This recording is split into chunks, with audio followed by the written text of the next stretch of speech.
Hello everyone, it's Fel here. Today we will be getting my island ready for fall. I wanted to share some simple ways to transition your island between seasons. So keep on watching if you want to see how I take my island from this to this.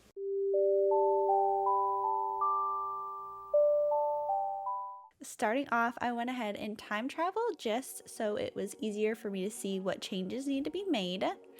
It's not necessary at all. But let's go ahead and get started. First, we will be talking about codes and pathing. As you can see here, I have this path that has the green leaves and everything on it, so it does make it stick out and doesn't really match with the seasons. So I'm gonna go ahead and swap it out for one that does not have those pieces, and we'll be right back. There we go, that looks so much better. Now we will be changing out the tassels on that blanket. If you can see there, those two have the green leaves on it, and they definitely stick out in fall. So I'm gonna go ahead and get some plain ones, and there we go. It looks so much better. Not a big change, but it doesn't stick out so much. And there we go. We're gonna go ahead and keep going on our island and see if there's any other areas that we need to change. Okay, so with this picnic area, you can see everything looks great, but that blanket is a little bright and more summery, or I feel like I got in spring. You know, it's very bright, sticks out a little bit. So we're gonna go ahead and find something a little more toned down for fall and a little bit more cozy. I wanted to showcase this creator, Zoo ACNH, on Instagram. They have so many blanket codes that I feel match for all year round. So if you're looking for some blankets to swap out, I think this would be a great spot to get them from. But there we go. Look at that moss green blanket. It's a lot more cozier and it just a bit more muted, and it matches the colors so much better. But let's go ahead and see if we can find any other spots on our island that we maybe need to swap out some codes. Okay, I went ahead and found this area next, and you can see that puddle code underneath the item is bright green for summer, so we're gonna go ahead and swap it out for a color that matches the grass much better. It will make it look like a puddle again. Okay, there we go. It looks so much better.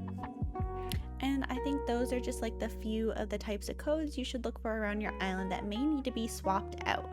Okay, now on to the next step. We're gonna go ahead and start walking through my island and look for any items that kind of seem out of place, maybe seasonal items or items that are very much for summer.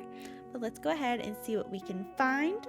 We're gonna start off looking at the beaches. And this area is very much a beach resort. All summer vibes, but we're gonna go ahead and see what little changes we could make here to kind of help out with that. For example, this little picnic spot over here, there's the popsicles, the lounge chairs, there's a surfboard, all those kind of things. Definitely things that are more for summer, and you can always pick up those items and replace them, or maybe try and have a different sort of themed picnic area on the beach.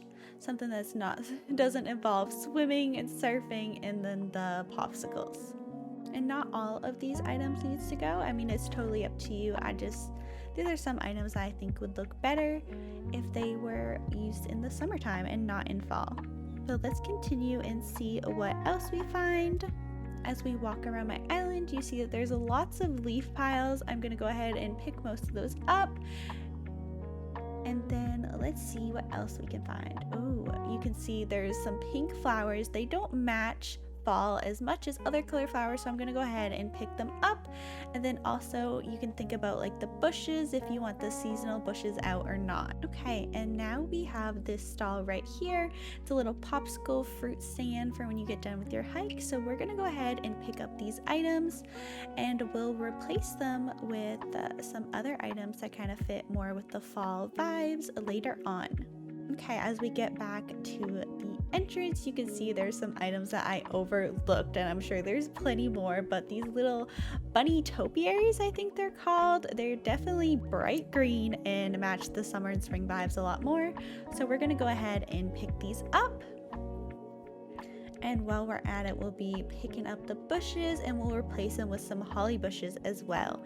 We'll go back to our house and get some items that are more for the fall and go ahead and replace them. And now that our pockets are full with lots of fall and cozy items, we're gonna see what we can use around the island. As you can see, I have lots of spooky items, the mush furniture, some log furniture, all just kind of things I thought would look good. You can see here I'm going to use the spooky towers, and you can turn them around, have the lights on, the lights off, or have them backwards like I will have them, to just kind of keep an overall fall feeling instead of just the Halloween. But just changing out those items already changed the feeling of this area so much. And now we're going to go ahead and pick up and replace some of the leaf piles. You can see there's lots of them around. We'll kind of do a mix of the regular pile of leaves and the yellow pile of leaves. And as we continue to walk around, we're definitely gonna pick up some more items and replace them as we go, in case I know I was picking them up before and not putting anything in their place. I know it's easy to forget about items, so we're gonna go ahead and start doing this, replacing them, and see what all else we can find around the island. Now we're gonna go ahead and go back to our little popsicle stand, and I decided to make it a little soup stand. So we have some of these little cooking items. We have the soup kettle, the little bowl of ramen, just whatever we could find that kind of gave off those warm, cozy vibes, like some kind of snack you would like in the fall. And we also got a little treat to go along with it. And then we're gonna go ahead and replace this little stone stool just to use the lantern set instead, just because it has that little hay and the pumpkin. And there we go, there's the finished product. It's the same area but completely different vibes. I really like the way it turned out. Okay, make sure you customize any of the standees or other items that you have that can be customized, because here you can see I definitely forgot about these. That's why we're adding them in now. And lastly, I just wanted to showcase some areas on my island that kind of gave off the fall vibes without necessarily having the seasonal items. I know not everyone played last year or is not able to get them. So, you know, I just wanted to remind you, there's plenty of other items in the game that you can use instead. If you think of like a lot of the wooden furniture, the log furniture, there's pumpkins in the game that you can get. There's also pine cones and acorns that you can drop along the way if you don't have mushrooms. The festival items, the garland looks amazing. All of the festival items come in a red and brown color. It looks so good and matches fall perfectly. But as you get into fall, you'll start getting the spooky DIYs and the mush DIYs, and you can sprinkle those on in over time. But just remember, there's plenty of items that you can use without actually having to time travel or get the items if you don't already have them. And the one last thing I want to do to get ready for fall is to change my outfit. Look at my little character in her sweater with her boba. She is adorable. I hope this video was helpful. I hope I gave you some ideas how you could change up your island without necessarily having to redo everything from season to season. Thank you so much for watching. I really appreciate it, and I hope you all have a good day. Bye-bye.